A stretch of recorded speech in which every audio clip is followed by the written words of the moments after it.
So as of now, it looks like we're going to be getting the final update of the year on the 27th. Starting off, the main story is finally getting chapter 16.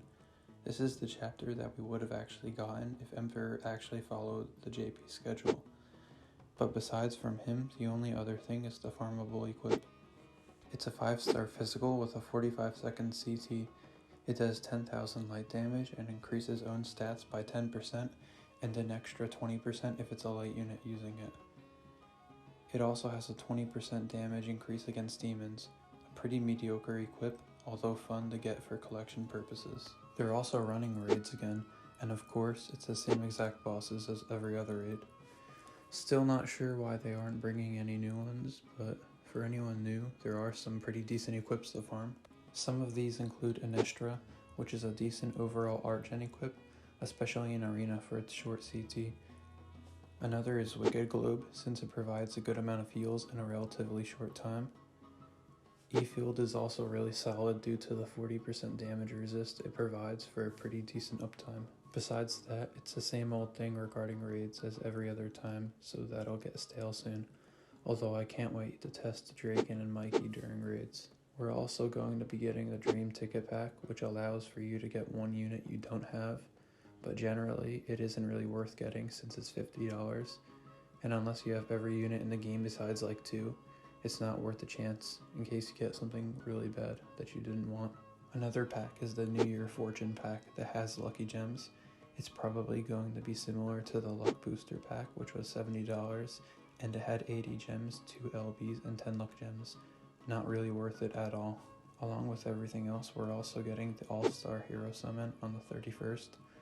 The way that this works is that usually there's only one free 50 per summon or banner, but for this banner, every couple of days that free 50 is going to reset, meaning that you can get a 5-star guaranteed summon with free crystals, and this resets a total of 5 times, so that means 6 total 5-star guaranteed summons. With last year's All-Star Summon, we got Joker Celia, but this year they decided to add in a new unit, Cosmo. Not quite sure why they chose her, but here's what she does. First of all, she's a light human, and her slots are 2 5-star magics and a 4-star defense. Not the greatest slots, but her being a light human means she's going to have plenty of teams she can work on. For her skill, it's a 40% chance to inflict paralysis with a 13-second CT. By itself, it's pretty okay, but it's meant more so to help with her passive, which I'll explain in a little. For her arts, it does 18,000 light damage magic, and for 15 seconds, it lowers the enemy's paralysis and magic resistance by 30%. Pretty solid if you're trying to paralyze the enemy and put a little extra damage in. For her true arts, it does 80,000 light damage magic, it has a 100% chance to inflict paralysis, and she gets a 100% crit rate for 20 seconds. By itself, it's really good for paralysis as it guarantees paralysis as long as the enemy doesn't have paralyzed resistance, but it's stronger in the sense when it comes to her passive. For her passives, her first is that whenever her skill or true art inflicts paralysis on the enemy, all light allies get 20% damage, which can stack up to 200%. She also gets 30% damage up to dark enemies and 30% crit damage up.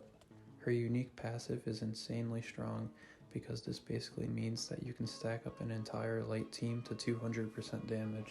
This is obviously taking inspiration from Joker Celia's passive that increases her damage every time she freezes, but the main difference here is that not only does Cosmo have a 100% chance to paralyze, which guarantees a stack, but her passive stacks damage for the entire team, whereas Joker Celia only stacks it for herself.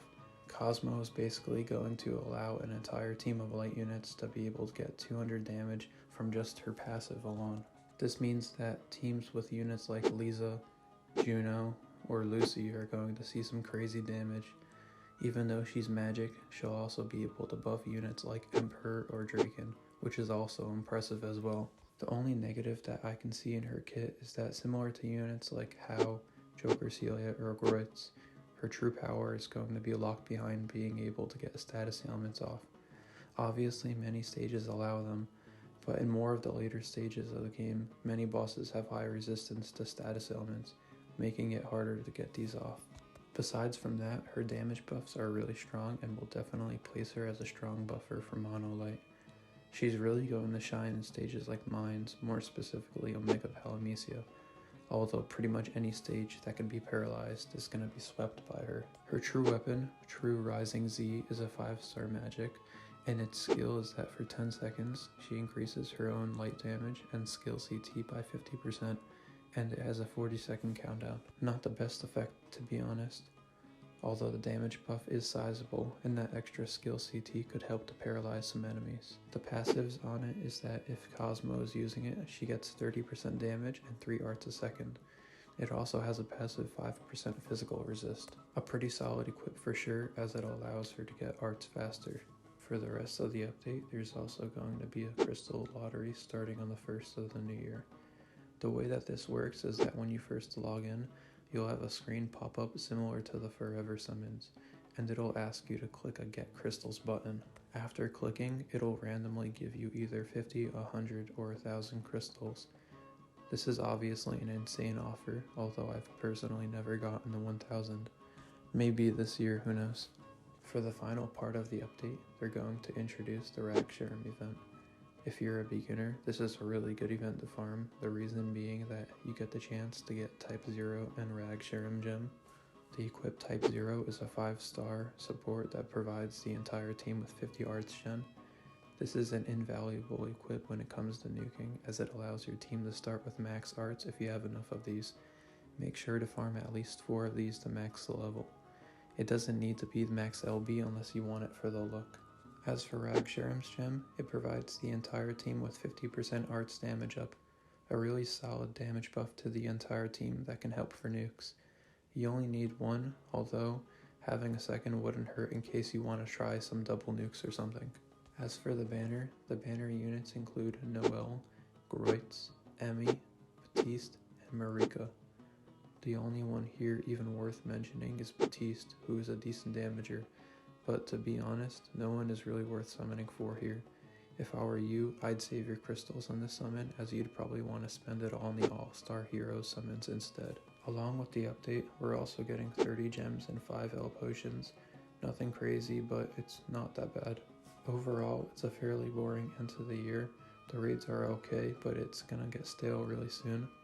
The only thing I'm personally looking forward to are the Crystal Lottery and All-Star summons, although I'm not going to spend much considering they're probably going to drop a good banner sometime soon for the anniversary. Thanks for watching then.